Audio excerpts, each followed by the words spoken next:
every single life matters. The primary responsibility of government, first of all, which is security. We bank mostly on intervention rather than prevention.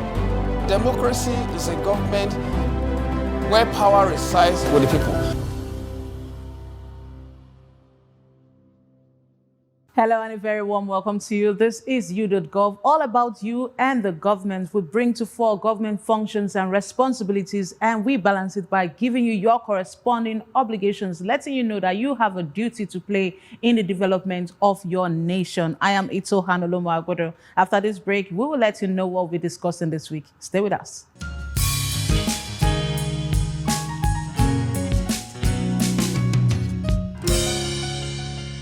LoveWorld Plus website is your #1 trusted companion as we make sure we never leave you without a smile.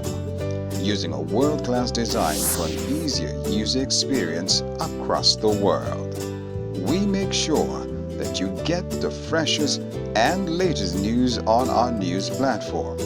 And on entertainment, we get you covered. Find out what's going on in the world of sports, as we are there to give you numbers. And with our social affairs shows, we keep you in the know. Enjoy the Word of God each day, as one word from God will change your life forever.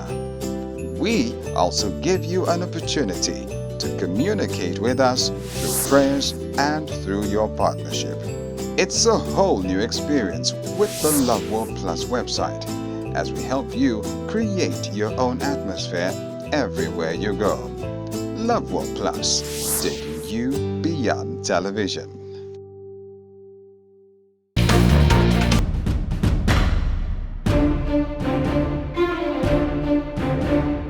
This week, we are taking a look at the prospect of reintegrating insurgents into the society. Various groups in Nigeria have been raising alarm over the federal government's plan to reintegrate about 606 so-called repentant Boko Haram members into society under the Operation Safe Corridor program. This is just as the government has been urged to mount military offensive against the Islamic sect to save Nigerian lives by disrupting the plans and operations of the insurgents. On the streets, Nigerians have different views.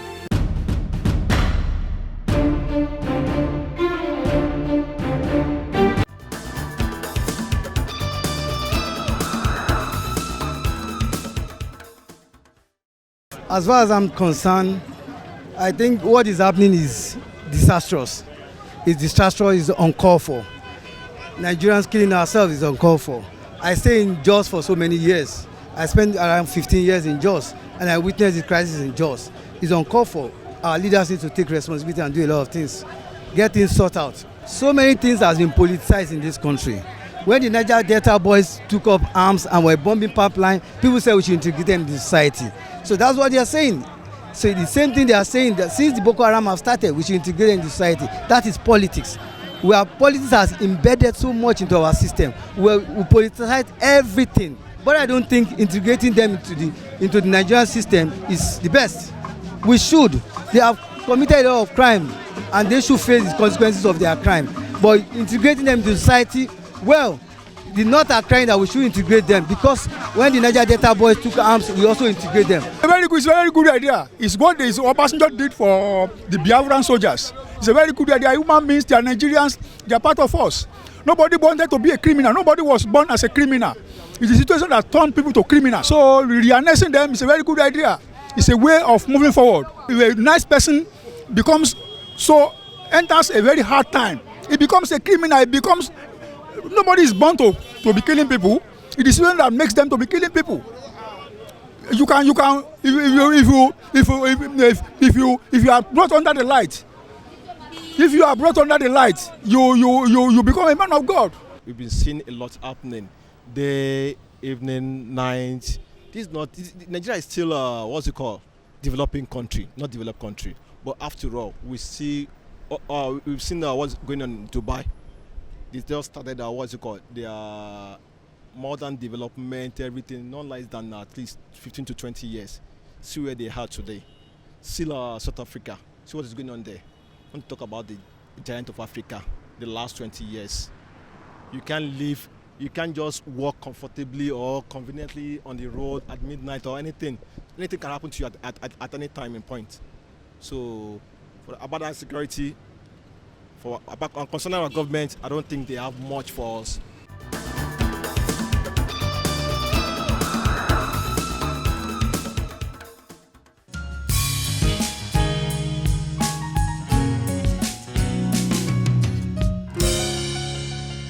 You're welcome back. Well, if you just joined us, this is You.Gov, and this week on the show, we are going to be discussing reintegration of so-called repentant Boko Haram insurgents back into the society.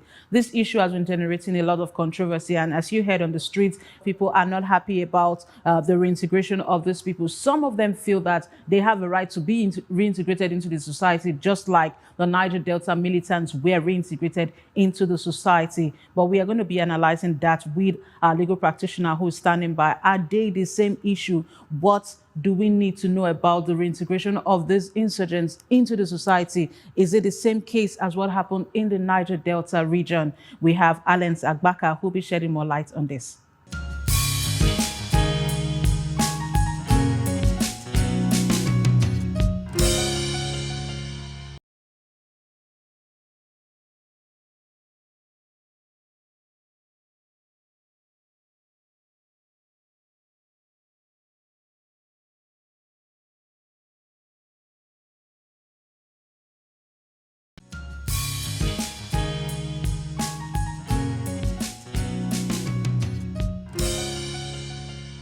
Hearing the news that the ex-Boko Haram, unquote, are being reintegrated into the society, I receive it with mixed feeling. Because on one hand, if somebody repents, it is good to forgive. But we are talking about people who are involved in massacre and murder. We are talking about those whose identity has now been discovered. Because prior to this time, we do not know who a Boko Haram member is, save and except the person now surrenders. Now, what the question that is begging for an answer is, what is the compensation that will be given to the families of the victims?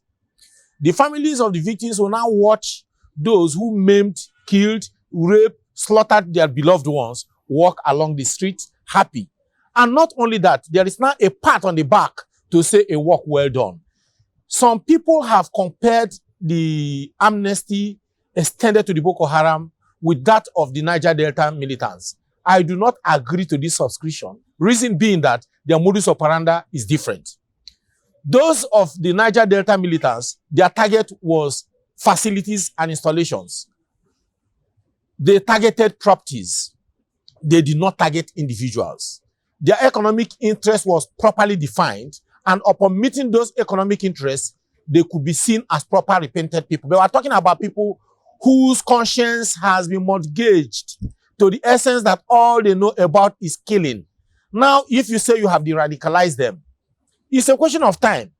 Would 1 year be enough to say that such person has been so de-radicalized? Do we have a proper database? I have a case I'm doing. While I was doing the case, the convicts, the appeal was at the Court of Appeal. There were some ECOMOG soldiers that were convicted, sentenced to life.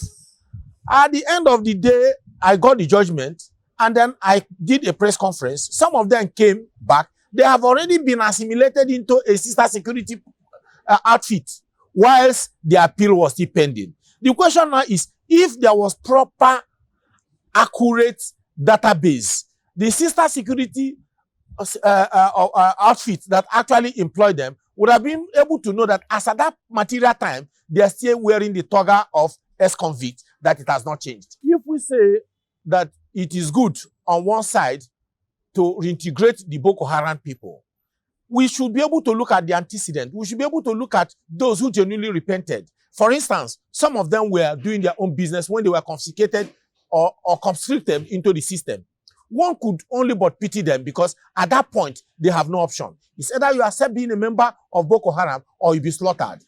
To that extent, if that person genuinely repents, his own case becomes a different thing. But somebody who voluntarily entered Boko Haram just with the motive that he has been so brainwashed and he believes in the ideology, how do you change this ideology?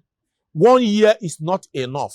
Some of them claim to be repentant because the soldiers are getting close to them. Some of them have run out of arms and ammunition, and the only option available to them there is to pretend as if they are repentant. A killer, a murderer, is not such a person that you take into the society without looking the other way. Now, what is the feelings of the ladies that they raped? They see them in the streets. And now, what have the government done for even these victims? What have the government done for the family of those who were slain? What have the government done for those who refused to join Boko Haram? So now those who refuse to join Boko Haram are not entitled to any compensation. They are not entitled to what they call their amnesty. Those who are in the camp, having been chased out of their homes by the insurgents, are not entitled to anything. Nobody is integrating them. Nobody is sending them to any vocational studies or otherwise. So I think we are putting the cart before the horse. The proper thing is that those who have been displaced, we should make them very, very comfortable. And that the comfortable zone will now attract the so-called repentant to say, if we had not joined these people, what these people are benefiting from the government is what will benefit. Because now those who have not joined the Boko Haram may want to dare Boko Haram. Because it's two things. You succeed being a commander in Boko Haram, enjoy the bounties of war, and then when you find out that you are tired, you come back again and you get compensation from the government. Murderers are being compensated. And then the morals of the fighting soldiers will be dampened. Because now you look at it, you get somebody who tried to kill you, by providence, you survived. And then the same person, you have to pat him, and then bring him back, give him good foods, and then give him what you call your training. At the end of the day, you will lose him to the society. But remember, these are people who have stayed with Boko Haram for over 10 years, 8 years, 9 years. And you now say that just 6 months is enough to profile them. It's enough to know that the person is repentant. I do not believe in that saga. They should keep them as long as 3, 4, 5 years and observe them. Not just, and before you even send them for the vocational training, you have to observe them first and see whether, and then monitor them. Allow them to use their phones, particularly if the phones are bugged. Then at the end of the day, you assess it and know whether they're having communications with the Boko Haram. Because the problem we're going to have now is that the Boko Harams now will now send some people to feign repentancy. And then these people will be absorbed into the society. Then they will study the terrain and go back again. So it becomes a war front and back. If a Boko Haram person is caught, my take is that he should be tried according to the law and then jailed. Then thereafter, he can be given pardon.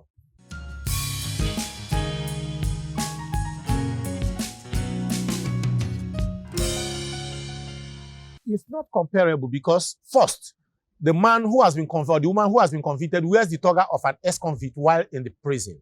And the person must have served substantial part of the prison term before he gets state pardon. I've never seen a case where somebody has just been convicted, within 2 weeks or 1 year, he gets state pardon. Those are the things that I said we have to look into. First, let the person go through the rigors of trial. And then we'll know whether he will plead guilty before the court and show remorse even before the court. Then there will be a proper record.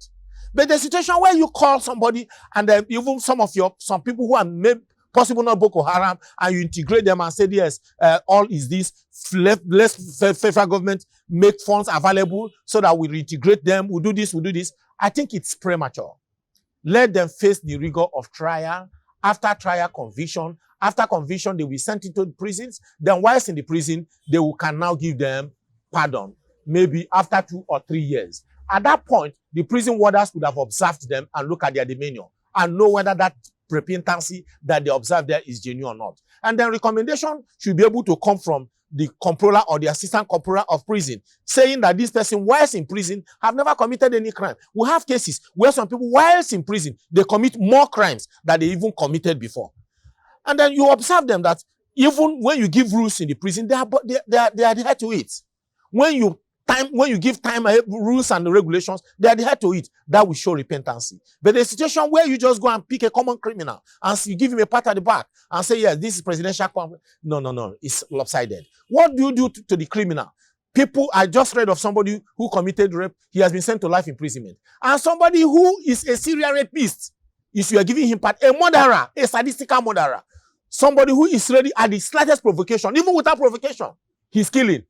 We give him a pardon. I do not think it's ripe at this point in time. It is premature. What the government have done was to put the cart before the horse.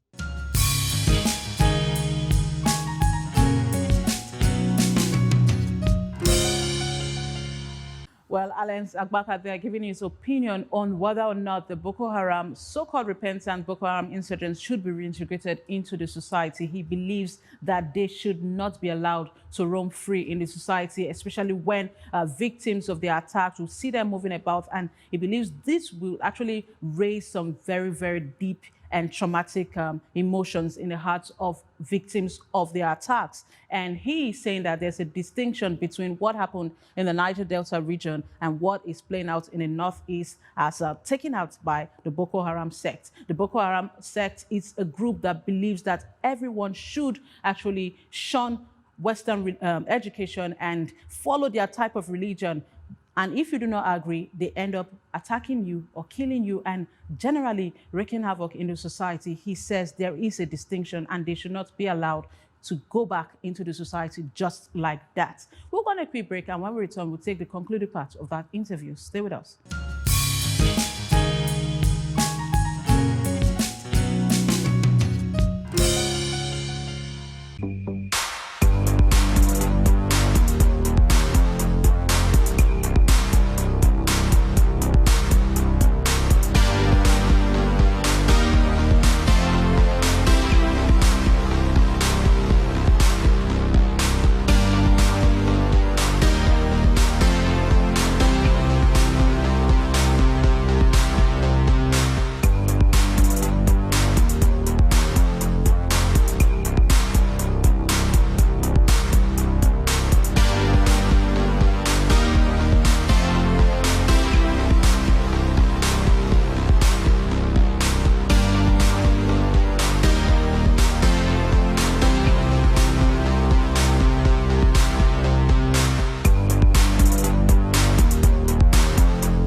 It's 3,653 days snowballed into 10 years of victories, 10 years of impact, 10 years of beauty, 10 years of excellence, and 10 years of successes.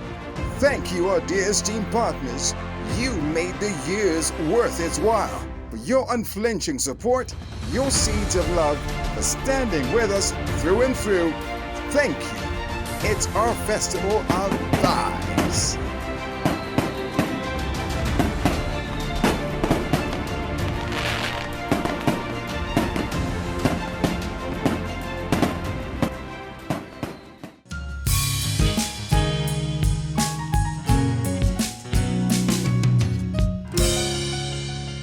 You're welcome back. We still have Agbaka, who will be answering questions on whether or not the service shields should be removed and if their removal would actually provide for better security for Nigeria and Nigerians. At the moment, we got his response about whether or not to reintegrate Boko Haram insurgent back into the society, and his response is an emphatic no. What do you think about this, Bob? Before we get to reactions and get you to comment on these things, we would like to listen to the concluding part of that interview.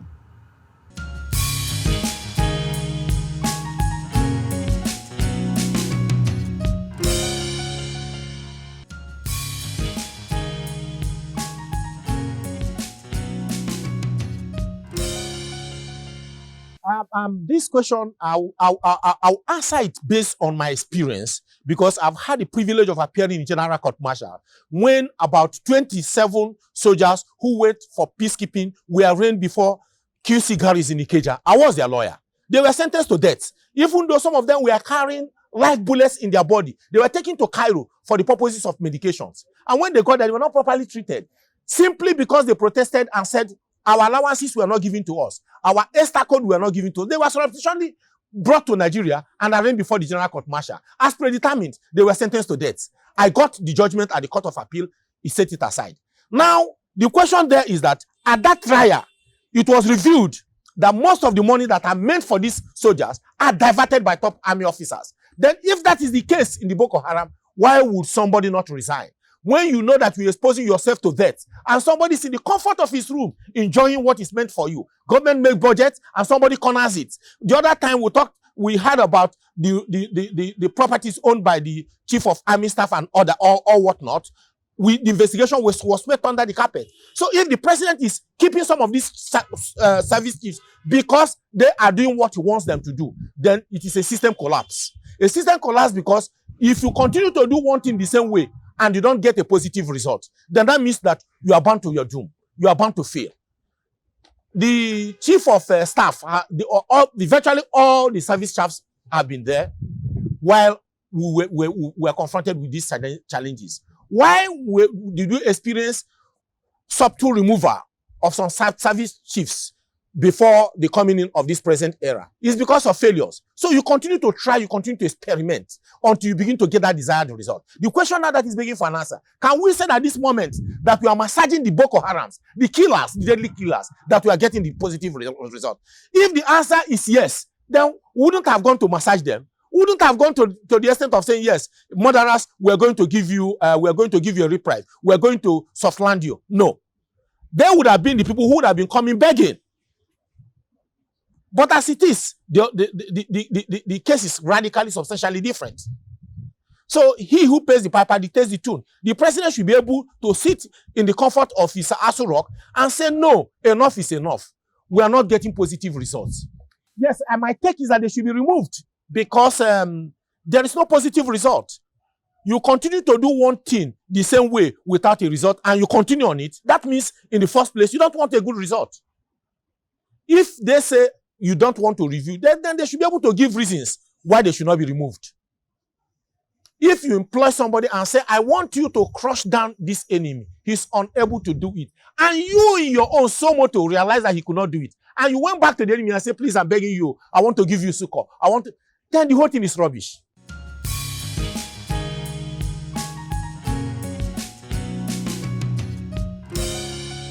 It was very easy to clamp down on El Zakari, the Muslim radical in Kaduna, whereas we have serious people that we needed to unleash those violence on.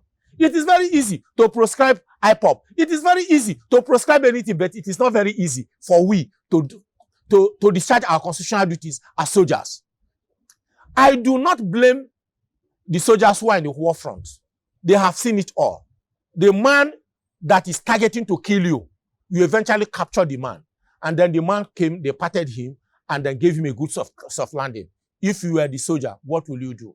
The option would be to resign, because the fight have no basis. The counter-terrorism, counter-insurgency have no basis. If you call it carrot and cane, it does not work. You cannot de-radicalize somebody who has been radicalized in a religious way, like the Boko Haram. They are two different things. How do you conscientize him? How do you start? Before he took that water, took that oath of becoming a member of that group, he has made up his mind. I am saying that there are rare cases that you can look into. And those rare cases, you can only see the merit of those rare cases if that person is arraigned in consonance with the provisions of our law. And then, during the trial, the truth will be revealed that, oh, I was traveling from Kaduna to Katsina. Our vehicle was ambushed by Boko Harams, and I was conscripted into Boko Haram. The question now that is begging for an answer is, at what time? These are facts that are verifiable. Which vehicle? Which year? The records are there. Then you know that this is an exceptional case. But not somebody who voluntarily left his home and decided to join a sect. Some people will tell you that unemployment is the reason. I do not subscribe to that. Then if unemployment is the reason, then the whole armed robbers should be allowed to go home.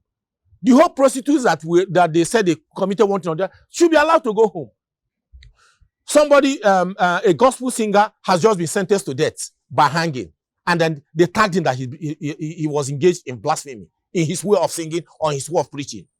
Then yet, this is a country where we pride freedom of religion. Does it work? Does it hold water? My take, without wasting time, is that they should be arraigned in consonance with the applicable laws of the land.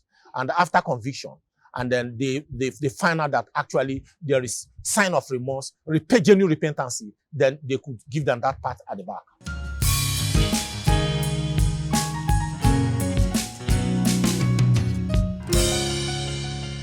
Well, quite interesting. He believes what he believes, and a lot of people have been towing that same line, that the service chiefs have overstayed their welcome and they should actually resign honorably or be removed by the president, and that they believe that overhauling the security architecture of Nigeria at the moment would actually foster better security for the nation. What do you think about that? We would like to get your comments. We would like you to use our hashtag You.Gov and hashtag #LoveApplause to send your comments in. You remember that you have to speak up, you have to say something, you have to actually participate in governance, because that is how your nation can actually develop. And we have some more tidbits for you.